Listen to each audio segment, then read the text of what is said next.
Bonjour et bienvenue à cette 7e capsule sur la santé et la santé de famille et de couple. Alors aujourd'hui, je vous invite sur le sujet de l'amour et des relations amoureuses, des relations amicales, l'amour et les relations. Au passage, j'en profite, si vous appréciez les capsules en français, mais que vous connaissez l'anglais, parfois les regarder en anglais, car des fois les sujets évoluent différemment. C'est à l'inspiration. Donc, l'amour et les relations. Une chose qui est bien importante à se souvenir dans notre histoire humaine, c'est que nous avons passé des millénaires à développer 100 à 150% de notre attention et de tout notre être à survivre à notre environnement. On sait, de manière très ancienne, les systèmes de protection étaient très légers et donc l'être humain devait se défendre des animaux, des événements météorologiques. Et donc leur vie était très difficile, comme on a pu le voir dans les fouilles archéologiques. Mais jusqu'à l'ère industrielle, on peut parler de vie beaucoup plus dure que la nôtre. Il n'y avait pas de vacances, 7 jours de travail par semaine, et énormément de conflits à résoudre, des vies de village, des clans. On n'a pas tant évolué que ça, mais quand même il y a eu une grosse évolution. Quand on regarde, grâce aux recherches qui se font sur le niveau des guerres dans le monde, on se rend compte d'une manière très curieuse que jamais le monde n'a été autant en paix que de nos jours. Alors évidemment, ça nous paraît faux, étant donné qu'avec les médias, on a la sensation que la guerre est partout, qu'il y a des attentats constamment, et c'est vrai, il y en a. Mais, quand on regarde les statistiques de tout ce qui se passait pour le nombre d'habitants, donc en proportion du nombre d'habitants, eh bien, le monde a fait que décroître son niveau de guerre, et particulièrement à partir de l'ère industrielle, malgré qu'on, bien sûr, on a eu les 2 grandes guerres mondiales qui ont fait remonter énormément ce niveau de guerre. Et néanmoins, maintenant, depuis plus de 50 ans, le monde est arrivé à un niveau de paix incroyable. Quand on parle de niveau de paix, bien sûr, c'est relatif. On a encore 75% de femmes donc en état d'esclavage, 66% dans les pays dits développés qui sont abusés de l'attouchement jusqu'à des choses plus profondes. C'est pas encore un monde idéal, loin de là. Néanmoins, jamais nous avons eu autant de conditions pour travailler sur nous-mêmes sans avoir besoin d'être constamment en train d'avoir toute notre attention sur le monde extérieur. Parce que qu'est-ce que c'est que développer son monde de survie? C'est avoir tous ses sens tournés vers l'extérieur, vers l'autre. L'autre, tout est la faute de l'autre. L'autre est un danger, il faut que je me défende du vent, de la pluie, de la terre, toute ma graisse, et particulièrement l'être humain. Donc, comment sur cette base de survie développer des relations saines quand, depuis des millénaires, notre génétique a été enlignée sur sans arrêt se défendre l'autre? Plus il y a des yeux qui me regardent, plus je suis menacé et en danger. Alors on développe des techniques de séduction, des techniques de domination, toutes sortes de techniques, mais ça reste toujours dirigé, piloté, contrôlé par l'instinct de survie. Vous l'avez vu dans les capsules précédentes, ce à quoi je vous invite est inspiré par les grands sages de l'humanité. Et un des plus connus, qui est si simple à se souvenir, c'est notre cher Gandhi, quand il nous propose de changer le monde en se changeant nous-mêmes. Wow, là il nous menace, parce qu'il nous invite à sortir de ce 100% de survie à, comme la plupart des sages l'ont transmis dans le monde entier, diminuer cet état de survie jusqu'à être un quart de notre attention. Que 3/4 de notre attention soit constamment orientée sur le monde intérieur, sur le monde lumineux, sur la beauté, sur l'harmonie, sur la beauté des relations humaines, la fraternité, les vertus, les qualités. 75%, quand depuis des millénaires mes ancêtres ont mis 100 à 150% sans arrêt sur l'autre, le danger, l'extérieur. Mais comment moi je pourrais prétendre à développer une vie intérieure quand je ne suis absolument pas entraîné? Ça fait à peine quelques générations qu'on entend parler de travail personnel, de travail sur soi. Qu'est-ce que c'est quelques générations sur des millénaires d'être sans arrêt en dehors de soi? Alors pour ça, heureusement de nos jours, toute cette sagesse s'est popularisée. Avant, elle était réservée, vu que ce monde était tellement à l'extérieur de soi en survie, les sages de ce monde étaient persécutés, martyrisés, ils apportaient un message qui perturbait les gens. Aimez-vous les uns les autres, c'est totalement révolutionnaire. Sur quelle base? Ah, je suis parfait comme le Père Céleste est parfait. Ça, c'est l'exemple chrétien, on le retrouve dans toutes les religions, mais on le retrouve aussi dans les philosophies, que ce soit Platon, Socrate. Ils nous invitent tous à découvrir cette nature intérieure de toute beauté, la cultiver. Et comment la cultiver? Si je perds mon temps à la cultiver, comment je peux me défendre? Et si je perds mon temps à cultiver ma nature intérieure, les autres vont m'attaquer, m'agresser, je vais mourir. Donc il faut persécuter ces êtres qui nous dévient de la bonne route, qui est nous défendre. Alors effectivement, dans un monde où on a moins besoin de se défendre, eh bien tout d'un coup on a l'explosion de ces philosophies, de ces sagesses qui sont mises à la portée de tout le monde. On a bien sûr des courants de New Age qui veulent faire croire que c'est facile, qui veulent faire croire que la pensée magique, ça va se faire en 2 secondes. Passer des millénaires d'être tout à fait tourné vers l'autre, qui est un danger, à je travaille sur moi, je suis en fait mon propre danger, mais je suis aussi mon propre bonheur et je me transforme, je fais la paix en moi, je découvre ma nature sublime, lumineuse, mes potentiels et je les fais fleurir pour emporter les fruits aux autres. On n'est vraiment pas du tout organisé pour aller dans cette dynamique-là. Donc il va falloir trouver des aides, il va falloir trouver des coachs, il va falloir trouver des conseils, il va falloir lire des livres. Aujourd'hui, je vous en ai amené plusieurs.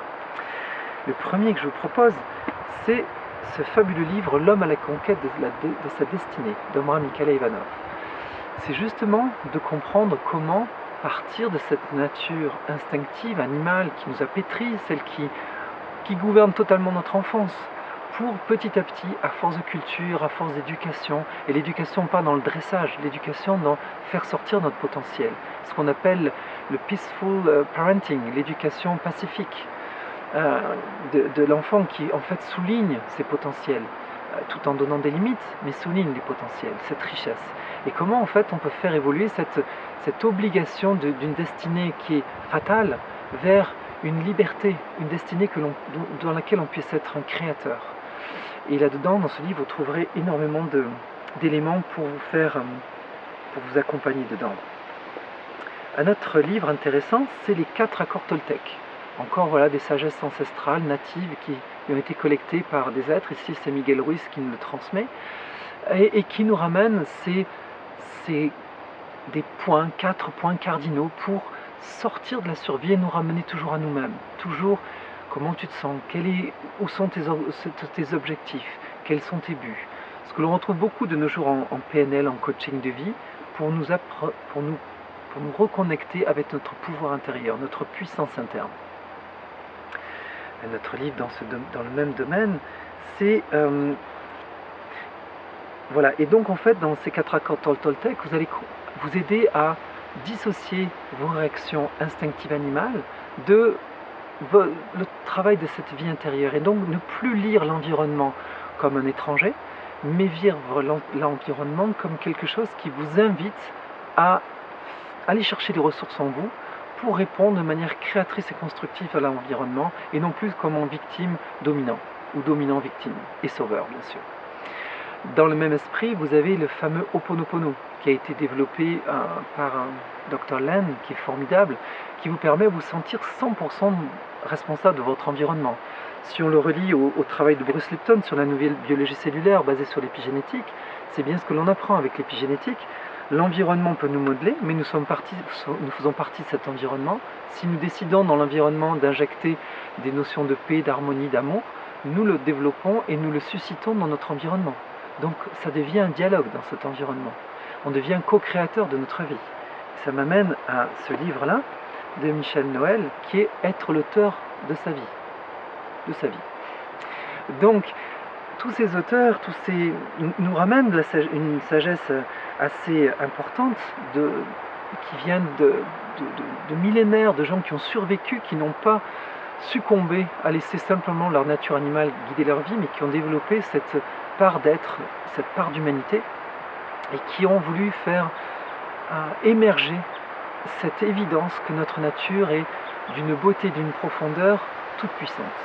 Et ça m'amène à ce livre de mon grand ami Jean-Philippe Brebion, le livre de l'évidence, qui vous amène à comprendre que chaque chose a un sens, et vous pouvez donner un sens à chaque chose en fonction de à quoi vous vous liez.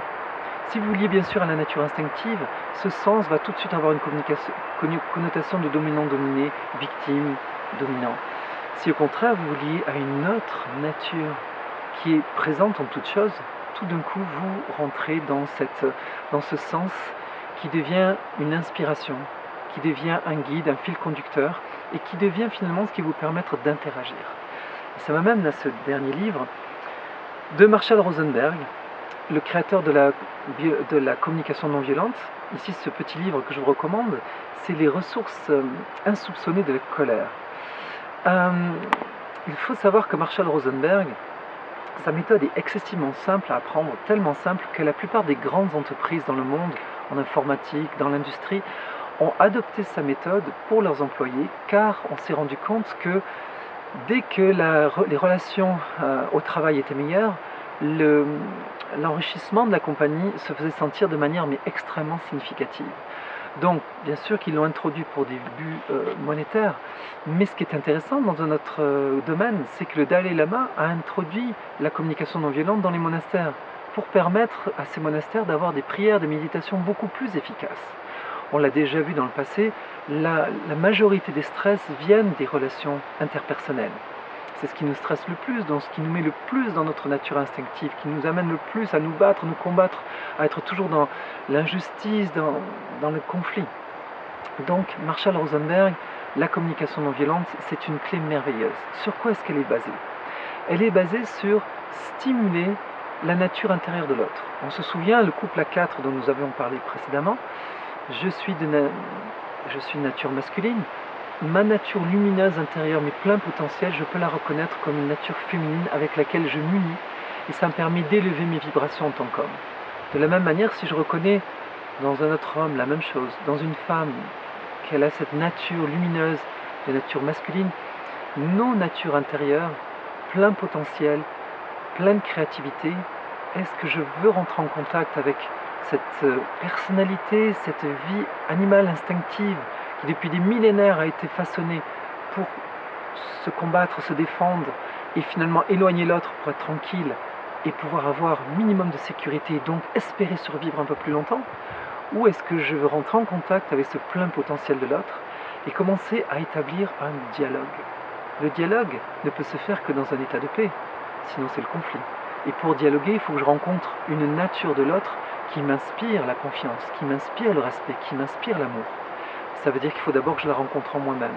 Et dans la communication non violente, une des premières choses que l'on va faire dans une relation, c'est de parler de soi, c'est de s'exposer, c'est d'utiliser l'humilité comme facteur de transformation et de rentrer en relation avec l'autre. C'est d'utiliser notre nature féminine, de parler de soi-même au lieu d'accuser, de vouloir contrôler, manipuler, de vouloir insinuer et finalement arriver à ses fins et toujours négocier ses propres intérêts par la séduction, par toutes sortes de choses. Non. Là, l'idée, c'est n'importe quelle situation qui soit présente, voilà comment je me sens.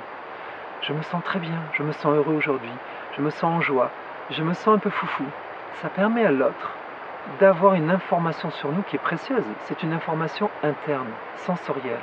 Quand je la révèle à l'autre, déjà je lui fais confiance. Déjà je lui fais part de mon monde. Déjà je suis dans le partage. Mais là où ça va être encore plus important, c'est quand je ne me sens pas bien et que l'autre croit ou que je fais semblant. Dès que je fais semblant, je suis déjà en mode survie. Je suis déjà en train de freeze, de geler, pour faire croire de manière à ne pas être agressé. Non, la communication non violente veut casser ce faux semblant, qui sont des méthodes de survie. On les a depuis des millénaires. Comment prétendre ne pas les pratiquer au quotidien? Elle vous invite, cette méthode, à le faire avec votre conjoint, votre conjointe, avec vos parents, avec vos enfants, avec vos amis, tout le temps. Et je vous inviterai à commencer à faire ça dès que vous avez vu cette capsule. Commencez à votre environnement à simplement parler de l'état dans lequel vous êtes. Pas pour prendre le stage, pas pour être attirer simplement pour déclencher cet état de confiance. Et que ce soit un état positif ou négatif, ce n'est pas ça qui compte. Ce qui compte, c'est que vous parliez de votre intérieur. Dès que vous parlez de comment vous vous sentez, vous stimulez chez l'autre l'envie lui aussi de vous parler de son intérieur. Il peut se sentir mal, il peut se sentir bien. Mais là aussi, s'il commence à déverser son intérieur, qui peut être très négatif, des fois, ou ses états d'âme très, très négatifs, il faut dire, ouf, quand tu parles de ça, oh, ça me fait de la peine, ça me met tout à l'envers. Et donc, quand je parle de mon intérieur, je demande aussi de l'aide à l'autre. Je lui demande de l'aide à l'autre, surtout quand je me sens mal. Quand je me sens bien, je lui offre ça. Je l'invite à en partager, mais je l'invite. Je lui dis, voilà, je me sens foufou, joyeux. Si l'autre n'est pas du tout dans cet état-là, il dit, ben non merci, moi je suis touché que tu m'en aies parlé, mais j'ai pas envie de ça en ce moment. Donc on le laisse libre, mais éventuellement on l'invite à pouvoir échanger cette joie ou cette envie de... Je me sens penseur, je me sens philosophe, je me sens noble. Et bien l'autre, ça peut lui donner envie d'en savoir davantage, d'en partager et d'échanger avec nous. Mais si je me sens extrêmement agressé, particulièrement par l'autre, je me sens dans le déni, je me sens irrespecté, je me sens bafoué, je me sens jugé, je me sens un racisme envers moi, une oppression. Au lieu de le reprocher à l'autre, de parler de comment on se sent. Et là, dans cette situation-là, comme je me sens dans une situation vraiment affaiblissante, je demande de l'aide à l'autre. Pas pour qu'il me sauve, mais pour lui dire qu'est-ce qu'on fait maintenant. La réalité, c'est que je me sens comme ça. Qu'est-ce qu'on fait? Est-ce que tu aurais une possibilité pour m'aider à me sentir autrement? Et là, tout d'un coup, on stimule les ressources chez l'autre, des ressources de nature supérieure. L'autre, dans une situation où ça ne va pas, c'est la nature humaine, on veut fixer les problèmes. Là, en fait, quand on parle de notre intérieur, on parle non plus de sa situation de survie extérieure où tant que je ne suis pas mort, je vais bien. Non. Là, on parle de sa vie intérieure. Je pourrais vraiment aller mieux en ce moment. Et dans notre échange, je me sens vraiment pas considéré. Je me sens pas estimé, je me sens pas d'attention. Bien sûr, on peut l'utiliser d'une manière perverse pour manipuler l'autre. Mais si on est sincère, au contraire, on va parler de cet état sans pression, en disant, s'il te plaît, est-ce qu'il y aurait une manière différente de me dire les choses pour que je me sente pas dans cet état-là? Est-ce que tu aurais, surtout quand l'autre est fou colère, je comprends ta situation, je comprends ton état, j'ai fait une erreur, j'ai fait ci, je fais ça, mais là, je me sens tellement mal que je ne vais même pas être capable de pouvoir répondre, corriger les choses que je t'ai fait vivre, par exemple, ou la situation délicate que je t'ai fait vivre. Est-ce que tu pourrais m'aider? Est-ce qu'on pourrait le travailler différemment? Et tout de suite, ça change le conflit dans un partage. On va travailler ensemble. L'erreur vient peut-être de ma part. Elle est peut-être de ta part parce que tu es dans un mauvais état et tu me fais vivre quelque chose dans lequel je ne suis pas bien. Il faut que je t'en informe. Mais tout d'un coup, je crée un dialogue. Et je crée un bonding, je crée un lien, on va fixer ce problème. Toi non plus, tu n'es pas bien dans l'état où tu es d'interagir avec moi comme ça. On va le travailler ensemble. J'offre un travail ensemble. Je développe une fraternité. Je te vois comme cet être lumineux, cette âme, cette essence, ce soi de Jung. Et j'interpelle celui-là en te confiant ce que je suis en train de vivre. Et donc, je ne suis plus en train de te lancer des noms, lancer de « tu n'es pas correct, tu t'es trompé, tu es dans l'erreur ». Pas du tout. Je suis en train de te dire comment moi je me sens et j'aimerais que tu puisses m'aider à trouver une résolution, un endroit d'unité, d'unification. Même si j'ai fait une grosse bêtise, même si toi qui en as fait, même si on n'en a pas fait mais qu'il y a un malentendu, comment trouver ensemble cette unité? Dans l'unité, l'échange est là. L'unité est la rencontre de deux êtres qui se font confiance parce qu'ils voient le beau dans l'autre. Si je parle de ma situation interne, déjà je touche par cette humilité la plus haute nature de ton être. Je mets ma petite main dans ta grande nature. Je ne peux recevoir qu'un mieux-être. Il y aura peut-être un temps pris pour ça, mais la résolution sera beaucoup plus profonde. Voilà ce que je voulais vous partager, des choses que j'ai pu recevoir, pratiquer dans ma vie.